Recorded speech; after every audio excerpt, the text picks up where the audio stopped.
자, 오늘 고난주간 성금요 기념 예배의 말씀은 나의 하나님 어찌하여 날 버리셨나이까 라는 제목입니다. 예수님께서 십자가에서 운명하기 직전에 예수님에게 하나님께 드린 기도의 내용입니다. 나의 하나님 어찌하여 날 버리셨나이까. 하나님께서 십자가에서 예수님을 버리는 그 장면과 순간과 그 역사는 무슨 의미인가?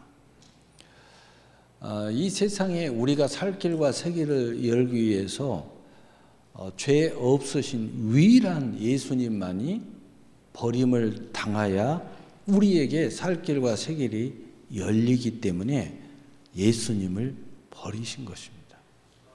독생자이신 예수 그리스도. 그분이 우리를 대속한 유일한 길이기 때문이에요. 이 세상에 그 어떤 사람도 자신을 버리고 자신을 불에 내주고 십자가에 내줘도 우리의 모든 죄를 대속할 수가 없어요. 왜냐하면 다 똑같은 죄인들이니까요. 그래서 하나님은 버리셔야 했다는 거예요. 그리고 여기에서 우리는 기독교 복음이 여기서 나오는 거예요. 이 기독교 복음은 뭐냐? 이제 그리스도가 버림당하듯이 오늘 우리의 과거와 옛사람이 버림당하여 새 사람이 새 인생이 산다는 거예요.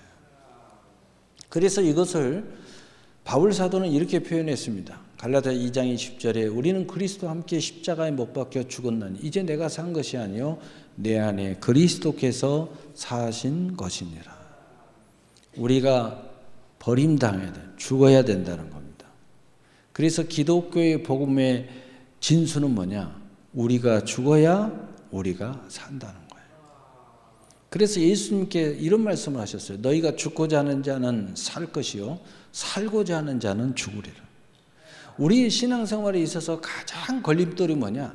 살라고 몸부림치는 것이 걸림돌이에요. 그래서 신앙생활이 제대로 안 되는 사람들, 늘 걸림돌을 일으키고 신앙이 성장하지 못하는 사람들, 늘 원망하고 불평하는 사람들, 늘 믿음이 진보하지 못하는 사람들은 살려고 몸부림치니까 영혼은 죽어가는 거예요. 인생이 완전히 개박살나기 시작하는 거죠. 그런데 죽고자 하는 자는 살 것이요.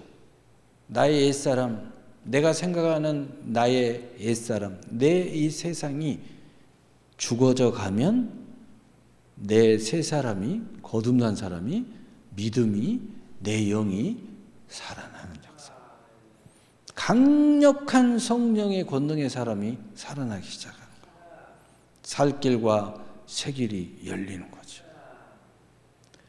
그래서 나의 하나님 어찌하여 날 버리셨나이까 하는 것은 첫째 예수님이 유일한 우리의 독생하신 화목제물이 되시고 우리의 구원자 되시기 때문에 하나님은 독생자를 버리는 십자가의 순간을 맞이할 수밖에 없다. 두 번째로는 우리도 그리스도와 함께 우리의 자신을 함께 버려야 된다는 거예요. 같이 죽고 거기에서 거듭나게 다시 태어나야 돼요. 여러분, 그래서 우리가 세례를 왜 받느냐? 세례는 이제 내가 그리스도와 함께 나의 옛사람은 이제 죽이겠습니다. 철저히 부인하겠습니다. 함께 저 물속에 빠뜨리겠습니다. 그리고 다시 세례를 받고 나올 때 나는 이제 새롭게 태어난 마음으로 오직 예수 그리스도를 나의 길이요 진리요 생명으로 섬긴 그 믿음의 마음으로 나를 살려주신 나와 함께 대속의 은총을 감당하신 십자가의 보혈의 피를 내게 주신 그 예수 그리스도와 함께 내가 다시 이제 일어나겠습니다. 새로 태어나겠습니다. 결단하겠습니다. 그게 세례예요. 그래서 세례를 받을 때 의지는 뭐예요? 내 망할 인생은 이제 죽었음을 선포하는 거예요. 이제는 내 흥할 인생을 이제 새롭게 출발하는 것을 선포하는 거예요. 근데 그 인생이 뭐냐? 예수 그리스도의 지체로서 예수 그리스도가 나의 길이요 진리요 생명으로 이제 선언하는 거예요. 그 선언을 누구 앞에서 해요? 하나님 앞에서 하는 거예요. 누구 앞에서 해요? 공회 앞에서, 교회 앞에서 하는 거예요.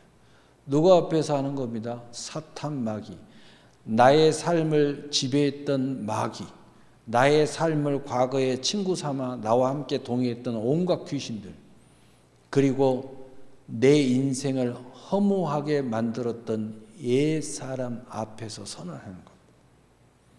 선언하는 거예요. 그것이 세례예요, 세례. 이 내 결단의 역사가 진실로 하나님의 은혜로 되어졌다면 그 순간에 뭐가 일어나요? 성령의 인침이 일어나요. 물과 성령으로 거듭나는 역사가 일어나요. 바로 이 기도가 우리에게 그걸 선언해 주고 있는 것입니다. 그 예수님이 우리를 대속한 그 절망이 얼마나 큰 절망인지 예수님의 자신이 그것을 그대로 우리에게 표현해 주고 있어요. 세 번째로 의미는 무엇입니까? 우리가 당해야 할 이 외침이라 이거예요. 우리가 이 세상에서 나는 버림받았어. 모든 사람에게 버림받았어. 내 인생은 지옥과 같은 인생이야. 라고 외쳐야 할 사람이 나라는 거예요. 너야. 근데 예수님이 대신 외치고 있는 거예요. 그걸 우리에게 말해주고 있는 거예요. 이 세 가지의 의미를 오늘 이 기도에 함축하고 있습니다. 그래서 우리는 예수님을 생각할 때마다 오직 우리의 메시아는 유일한 예수 그리스도 독생자 한 분뿐이다. 그리고 내가 그리스도와 함께 거듭남으로 나의 옛사람은 죽고 새 사람의 결단의 역사가 나의 산 길과 새로운 길을, 축복의 길을, 구원의 길을, 생명으로 더 풍성한 열매의 길을 열어준다. 세 번째, 내가 평생 지옥에 들어가는 순간까지 저 말을 할 사람은 난데 우리 주님이 대신 해 주심으로써 내가 산 길과 새로운 길이 열렸구나. 그 은혜를 영원토록 잊지 말고 우리 주 예수 그리스도, 어린 양 예수 그리스도를 찬양하라는 거예요. 이 세 가지의 이 음성과 고백이 바로 이 기도의 음성에 들어있는 거예요. 바로 이것을 우리가 생각하면서 오늘 예수님께서 십자가에 못 박혀 죽은 이 버림받은 모습을 한번 살펴보겠습니다. 오늘 본문, 이에 총독의 군병들이 예수를 데리고 관정 안으로 들어가서 온 군대를 그에게로 모으고 그의 옷을 벗기고 흉포를 입히며 가시관을 엮어 그 머리에 씌우고 갈대를 그 오른손에 들리고 그 앞에서 무릎을 꿇고 희롱하여 이르되 유대인의 왕이여 평안할지어다 하며 그에게 침뱉고 갈대를 빼앗아 그 머리를 치더라. 희롱을 다한 후에 흉포를 벗기고 도로 그의 옷을 입혀 십자가에 못 박히려고 끌고 나가니라. 영적인 면, 혼적인 자존심, 육신적인 면 모든 것을 철저히 버림당한 예수 그리스도의 치욕이 여기에 나오고 있습니다. 그러나 예수님은 말 한마디 하지 않습니다. 왜냐하면 예수님이 그렇게 돼야 되니까. 모든 죄인들은 마땅히 그래도 마땅합니다. 그러나 우리 주님은 우리의 죄를 대신 지시기 때문에 마땅하지 않지만 하나님의 사랑 그리고 예수님의 사랑으로 말미암아 마치 마땅한 것처럼 이 길을 걸어가시는 거예요. 우리를 너무 사랑하고 우리를 구원하는 것이 너무 합당하기 때문에 이 길을 걸어가신 거죠. 그런데 어떤 사람이 등장합니까? 32절에 나가다가 시몬이란 구레네 사람을 만나며 이제 십자가를 지고 골고다로 올라갑니다. 근데 몇 번 계속 쓰러져. 몸이 망신창에 되고 찢기고 그 다음에 피를 흘리고 너무 많이 맞고 온몸이 찢겨가지고 제대로 먹지도 못하는 그 어려움 속에서 이렇게 쓰러지니까 시몬이라는 구레네 사람을 만나며 그에게 예수의 십자가를 억지로 지워 가게 하였더라. 여러분, 우리에게는 제 십자가가 있습니다. 여러분이 이 십자가를 짓든지 안 짓든지 반드시 인생은 십자가를 지게 돼 있어요. 죄의 십자가, 수고하고 무거운 십자가, 헛되고 헛된 십자가. 그러나 여러분이 물과 성령으로 거듭나고 정말 선하고 아름다운 삶을 사는 사람들은 하나님이 주신 제 십자가를 집니다. 제 십자가를 지면 첫째는 하나님께 영광이 드러납니다. 오늘 구레네 시몬이 이 제 십자가를 진 것입니다. 제 십자가는 억지로 질 수 있어요. 이 구레네 시몬은 억지로 졌습니다. 그러나 두 번째로는 또 자원하는 마음으로 지는 십자가가 있어요. 자원하는 마음, 그 은혜에 의지해서 은혜의 선물을 따라 내가 스스로 일꾼이 되는 사람들이 있어요. 성경에 나와 있는 대부분의 사람들이고, 그러나 또 대부분의 사람들이 억지로 지는 장면들도 너무 많이 나옵니다. 그러나 중요한 것은 뭐냐? 억지든 자원하는 마음이든 은혜의 바탕이든 그냥 얼떨결에 졌든 제 십자가에는 하나님의 영광이 있고, 두 번째로는 하나님의 축복이 있습니다. 이 구레네 시몬의 가문은 이후로 믿음의 가문으로 완전히 탈바꿈하면서 하나님의 은혜를 받았다고, 축복을 받았다고 사도행전에 구체적으로 루포의 가문으로 등장을 합니다. 그래서 이 십자가를, 제 십자가를 졌을 때 여러분 가정의 복을 받아요. 제 십자가를 잘 지으면은요, 교회가 복을 받아요. 제 십자가를 잘 지면은 내 인생이 복을 받습니다. 여러분 순간순간 십자가를 회피하고 도망가고 내동댕이 피고 악하고 게으른 그런 모습으로 살면은요, 내 인생이 저주받습니다. 내 가정이 저주가 들어와요. 교회가 교회답지 못한 그냥 어선한 모습으로 교회가 능력 없는 교회의 모습이 드러나는 겁니다. 우리가 각자 내 자신에게서의 십자가, 여러분이 순간순간 마음 안에도 십자가가 있고 공부하는 십자가도 있고 또 내가 너무 피곤하고 한데 불끈 일어나서 내 할 일을 하는 십자가도 있고, 가정을 위한 십자가, 형제를 위한 십자가, 교회의 사명을 위한 십자가, 하나님 나라를 위한 이 제 십자가, 하나님이 주신 제 십자가가 있다는 거예요. 근데 이 십자가 안 지면 어떻게 돼요? 그 죄와 사망의 법이 들어와서 허무한 십자가를 지게 돼 있어요. 헛되고 헛되게 사는 십자가를, 절망의 십자가를 지게 했어요. 고통의 십자가를 집니다. 수고하고 무거운 짐 때문에 허덕이면서 이 세상이 나를 버렸다, 내 가족이 나를 버렸다, 온갖 이런 비슷한 이야기를 하며 원망하고 불평하며 온갖 자신을 저주하는 그러한 십자가를 질 수밖에 없어요. 그래서 제가 여러분 나이가 먹고 몸이 아프니까 이제 목사님 제가 이제 너무 아프니까 조금 내려놔야 되겠어요. 제가 그렇게 이야기하신 분들한테 항상 하는 말이 있어요. 성경에 목사가 이렇게 내려놔야겠어요. 그러면 내려놓으세요 라고 말하라고 하는 말씀이 없습니다. 성경에는 뭐라고 이야기하라고 하냐? 죽도록 충성하세요. 죽을 때까지 내 십자가를 지셔야 돼요. 성경은 그렇게 말하라고 가르쳐주고 있습니다. 그것이 복입니다. 그것이 축복입니다. 그리고 기도하세요. 천국 갈 때까지 제정신으로 십자가 지게 해주세요. 천국 갈 때까지 건강한 육신으로 십자가 지게 해주세요. 천국 갈 때까지 그래도 경제적으로 여유롭게 십자가 지게 해주세요.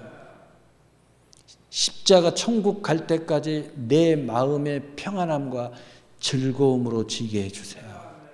꼭 기도하라. 그러면 이 제 십자가의 능력이 얼마나 귀하고 복된지 활력이 일어납니다. 나이가 들면 들수록 이 십자가 제대로 짓는 사람들은요, 행복해요. 자그마한 일을 해도요, 얼마나 신이 나서 일을 하신지 몰라요. 그런데 수고하고 무거운 헛되고 고통, 저주스러운 십자가를 지는 사람들은요, 너무너무 고통스러워요. 입만 열면 악담을 하고, 여러분 그런 인생 살면 안 돼요. 제 십자가 내려놓으면 그런 인생 살게 됩니다. 왜? 마귀가 엉뚱한 십자가를 가지고 와요.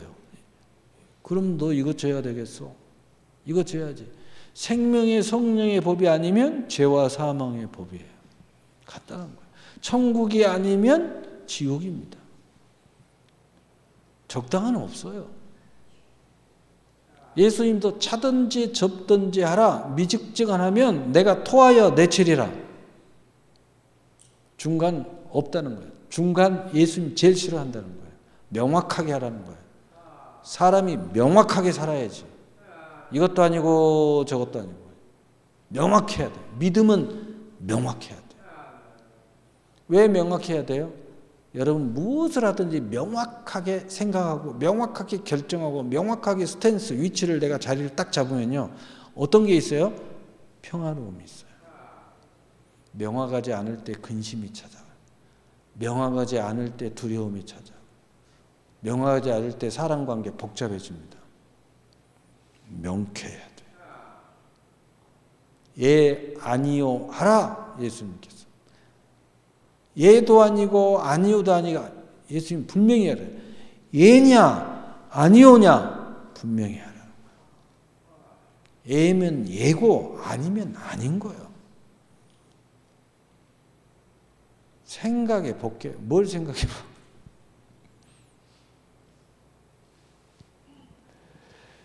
33절 골고다 즉 해골이라는 곳에 이르러 쓸개탄 포도주를 예수께 주어. 이 골고다 즉 해골이라는 곳이라는 뜻은 뭐냐면은 모든 죄인들이 그곳에서 사형당하고 그곳을 죽는 곳이에요.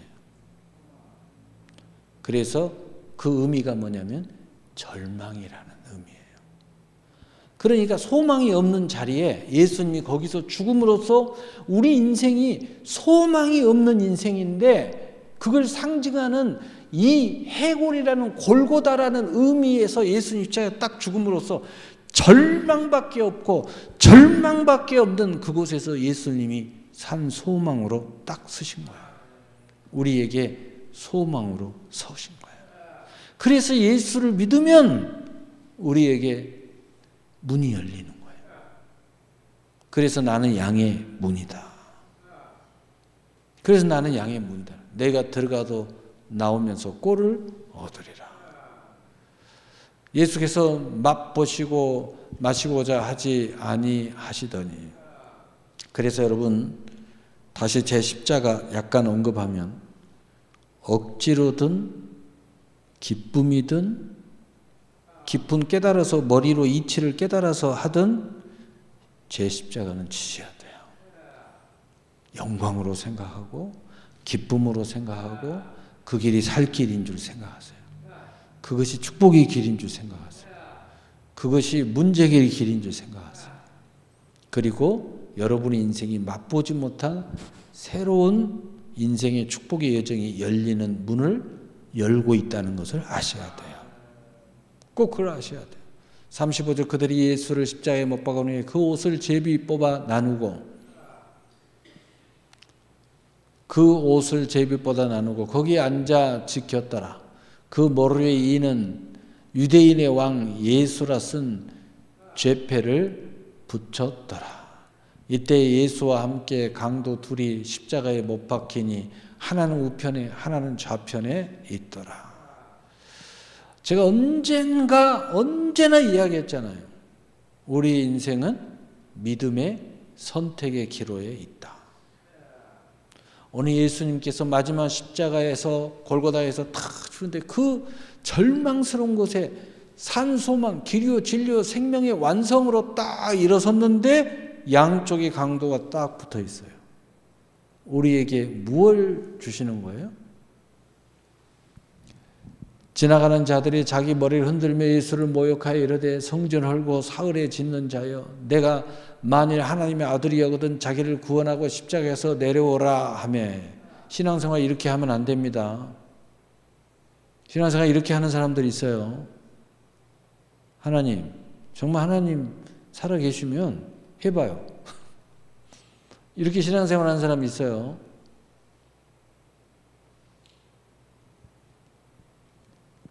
예수님께서 살아생전에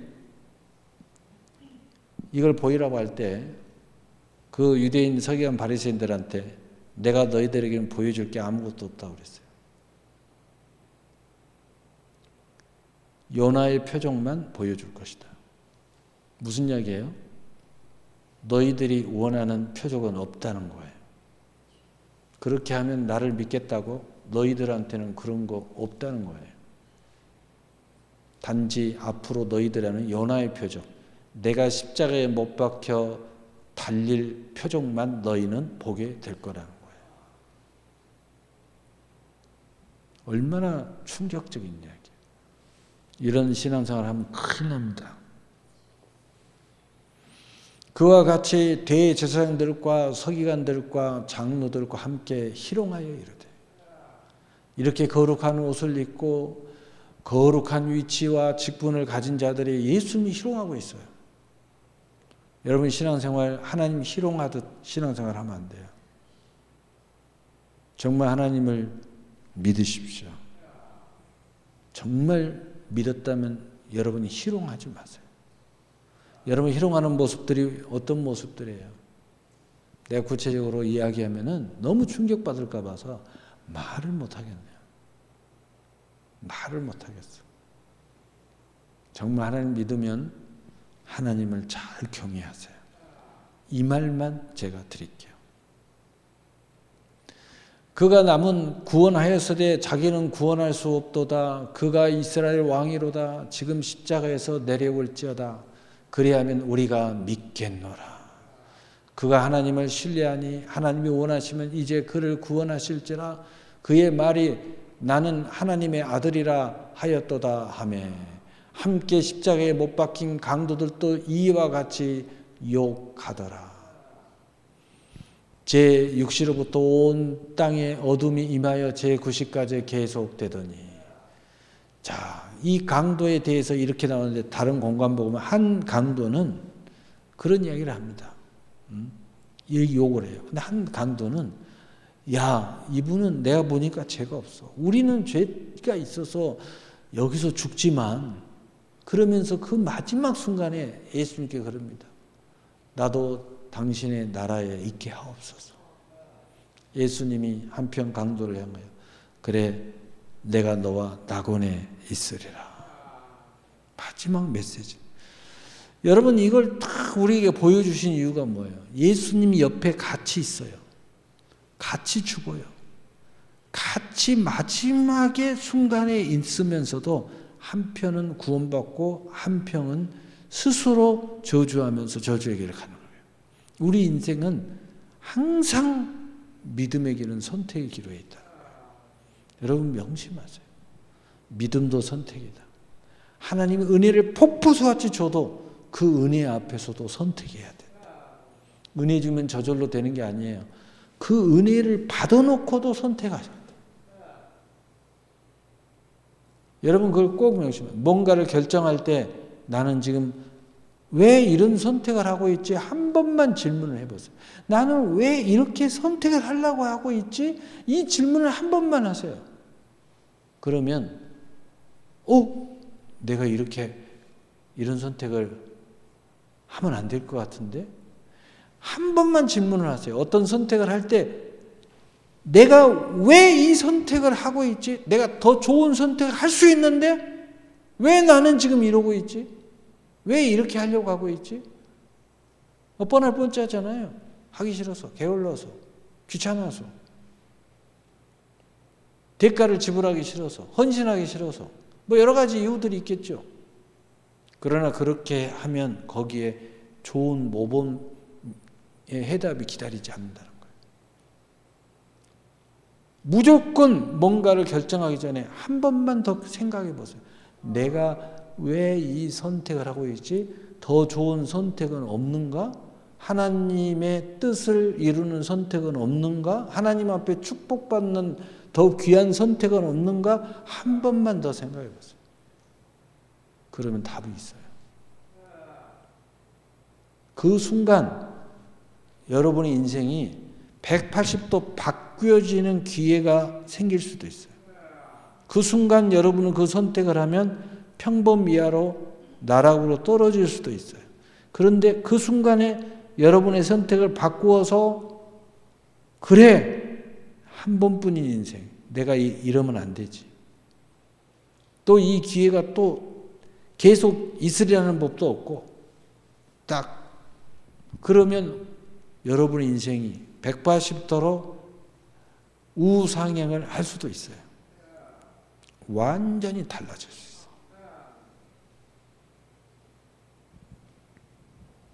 우리는 선택을요, 너무 생각 없이 하는 거예요. 생각 없이. 제가 가끔 회의를 왜 안 하냐면요, 회의하면은요, 제가 회의를 별로 안 좋아해요. 왜냐하면 회의를 하면 거기서 공부하고 준비하고 연구해서 와서 이야기하는 사람을 한 명도 내가 못 봤어요. 순간적인 생각으로 막 나발을 불어요. 거기에 무슨 대단한 이야기가 나오겠어요? 고민하지 않고 이야기를 하는 거예요.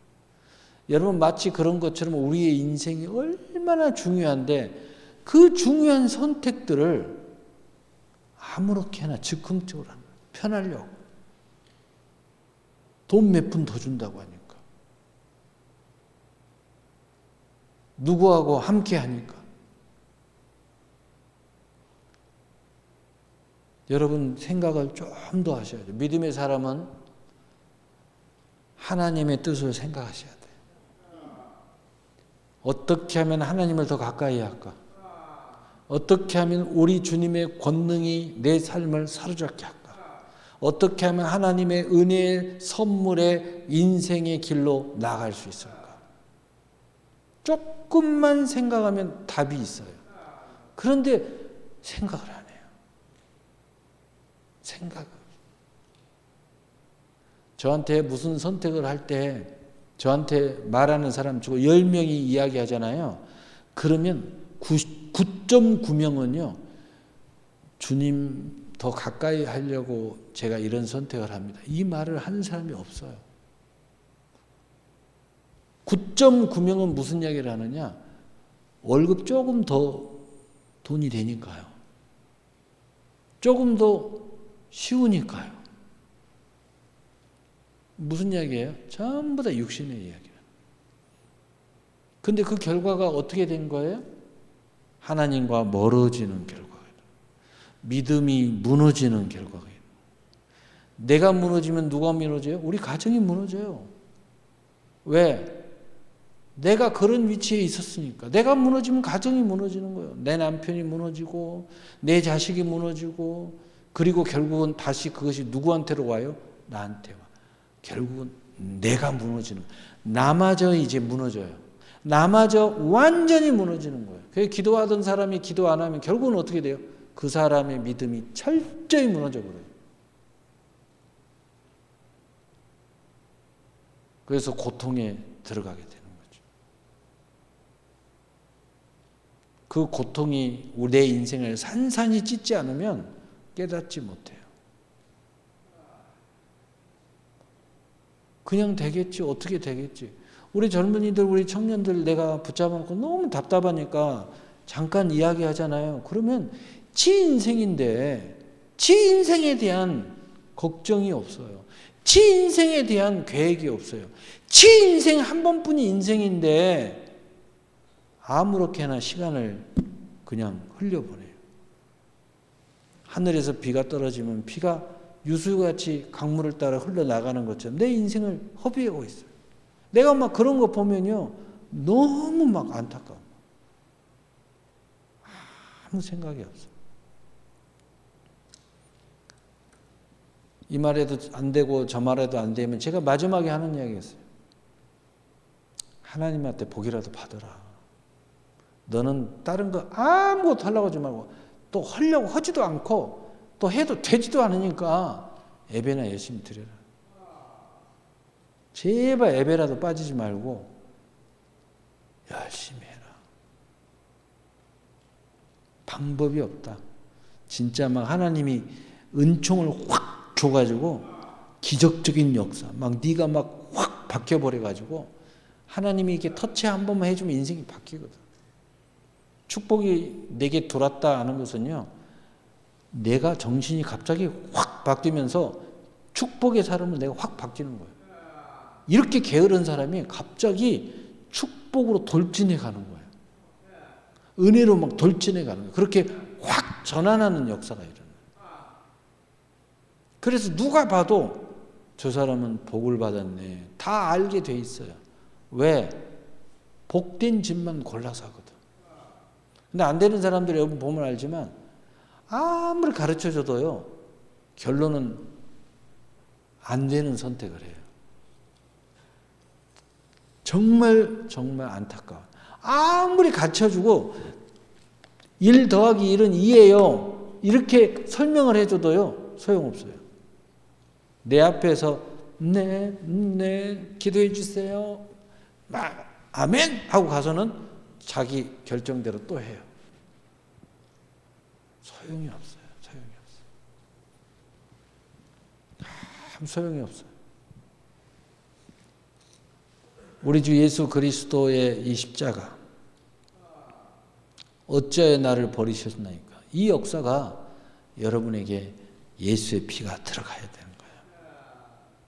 제9시쯤에 예수께서 크게 소리질러 이르시되 엘리 엘리 라마 사막다니 하시니 이는 곧 나의 하나님 어찌하여 나를 버리셨나이까 하는 뜻이라. 첫째는 예수 그리스도만이 우리 유일한 메시아 구세주가 되기 때문에 독생하신, 죄 없으신. 두 번째로는 바로 예수 그리스도 그 함께 우리가 죽고 살 수 있다는 유일한 살 길과 새로운 길을 여십니다. 셋째는 내가 버림당해야 되는 그 인생이 이제 예수님께서 버림당해서 나는 버림당하지 않고 나는 존귀한 자로 하나님이 축복하셨다는 이 울림이에요. 울림. 이 울림을 예수님이 당해야 했다는 거예요. 그리고 우리는 이 안타까움이 우리에게는 산 소망이 됐어요. 우리에게 길이 되고 진리가 되고 생명이 됐습니다. 거기 섰던 자 중 어떤 이들이 듣고 이르되 이 사람이 엘리야를 부른다 하고 그 중에 한 사람이 곧 달려가서 해면을 가져다가 신 포도주에 적시어 갈대에 꿰어 마시게 하거든. 그 남은 사람이 이르되 가만두어라. 엘리야가 와서 그를 구원하자 보자 하더라. 예수께서 다시 크게 소리 지르고 영원히 떠나시니라. 이 마태복음에는 이렇게 기록되어 있지만 누가복음이나 마가복음에서는 어떻게 기록되어 이 말씀이 크게 소리를 지르면서 내가 다 이루었도다. 그걸 명확하게 기록하고 있어요. 그리고 영원히 떠나시더라. 그리고 또 어떤 복음에는 내 영혼을 하나님께 맡기나이다. 이에 성소 휘장 위로부터 아래까지 찢어져 둘이 되고 땅이 진동하며 바위가 터지고 무덤들이 열리며 자던 성도의 몸이 많이 일어나되 예수의 부활 후에 그들이 무덤에서 나와서 거룩한 성에 들어가 많은 사람에게 보이더라. 무덤이 뻥뻥 열리면서 죽은 자들이 살아난 거예요. 얼마나 그 예루살렘 성이 난리가 났겠어요. 그래서 막 소동이에요. 죽은 자들이 막 살아나 버려요. 바로 그게 뭐예요? 예수 그리스도가 우리의 유일한 길이요 진리요 생명이라는 것을 하나님께서 보여주시는 거예요. 54절에 백부장과 및 함께 예수를 지키던 자들이 지진과 그 일어난 이들을 보고 심히 두려워하여 이르되 이는 진실로 하나님의 아들이었도다 하더라. 예수를 섬기며 갈릴리에서부터 따라온 많은 여자가 거기 있어 멀리서 바라보고 있으니 그 중에 막달라 마리아와 또 야고보와 요셉의 어머니 마리아와 세베대의 아들들의 어머니도 있더라. 저물 때 아리마대 부자 요셉이라 하는 사람이 왔으니 그도 예수의 제자라. 빌라도에 가서 예수의 시체를 달라 하니 이에 빌라도가 내주라 명하거든. 요셉이 시체를 가져다가 깨끗한 세마포로 싸서 바위에 판 자기 새 무덤에 넣어두고 큰 돌을 굴러 무덤 문에 놓고 가니 거기 막달라 마리아와 다른 마리아가 무덤을 향하여 앉았더라. 그 이튿날은 준비일 다음 날이나 대제사장들과 바리새인들이 함께 빌라도에게 모여 이르되 주여 저 속이던 자가 살아있을 때 말하되 내가 사흘 후에 다시 살아나리라 한 것을 우리가 기억하노니 그러므로 명령하여 그 무덤을 사흘까지 굳게 지키게 하소서. 그의 제자들이 와서 시체를 도둑질하여 가서 백성들에게 말하되 그가 죽은 자 가운데 살아났다 하면 후에 속임이 전보다 더 클까 하나이다 하니 빌라도가 이르되 너희에게 겸비병이 있으니 가서 힘대로 굳게 지키라 하거늘 그들이 겸비병과 함께 가서 돌을 임봉하고 무덤을 굳게 지키니라. 역사적으로 이 경비병들이 기록이 남아 있어요. 어떤 자들은 경비병을 미쳐버렸다. 또 어떤 기록에는 그들이 다 죽임을 당했다. 어떤 기록에는 그들이 다 사라졌다. 그런데 구체적인 기록에 있어요. 그들이 부활의 주님, 부활하신 그 주님을 본 거야. 그래서 이제 예수님이 없는 걸 알고 자기들이 죽을 줄 알고 바울과 실라가 감옥에서 진동이 일어났을 때 간수장이 자살해 죽으려고 하잖아요. 왜? 감옥이 열려서 죄수들이 다 도망갔으니까 그냥 즉결 처형이야. 그러니까 어차피 이래 죽거나 저래 죽거나 자살해 죽어야 되겠다고 그래서 죽으려고 하는데 바울 사도가 그러잖아요. 멈추시오. 우리 안 도망갔어. 그러니까 거기서 무릎을 꿇고 당신들이 믿는 예수를 나도 어떻게 믿겠습니까? 거기에서 교회가 시작되는 거야. 또. 오늘 이들이 이러한 기록이 남아 있어요. 그래서 이 외에도 예수님께서 이제 이렇게 해서 완전 무력하게 죽었고 그리고 여기에서 나오려면 그냥 쉽게 이렇게 조작해서 나올 수 없도록 완벽하게 그들이 이렇게 해놨다는 것을 말해주고 있는 거예요. 그래서 예수님의 진정한 부활의 권능이 아니고서는 나올 수가 없어요. 어떻게 조작할 수 있는 상황이 아무것도 없는 거예요. 미리서 얘들이 다 알고 그걸 완벽하게 해요. 그런데 예수님께서 안식구 첫날 새벽 미명에 이제 부활하는 역사가 일어나게 되는 거죠. 우리 기도합시다.